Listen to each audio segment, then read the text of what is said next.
This is going to be a video tutorial on how to deactivate your Pinterest account using an iOS device. I will be using an iPhone for this. Let me jump over to my iPhone here.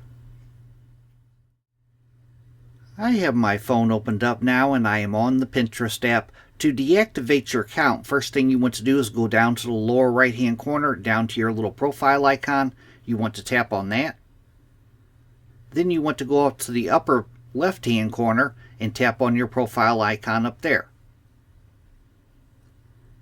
Then on the settings page here, the first thing down, account management, you want to tap on account management. Then you'll scroll down toward the bottom and it says deactivation and deletion. The first thing is deactivate, the second thing is delete.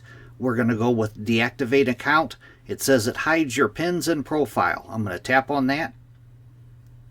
It says deactivating your account means no one will see your pins or your profile and you won't be linked to YouTube, SD, or Instagram anymore. You can reactivate your account anytime if you want to.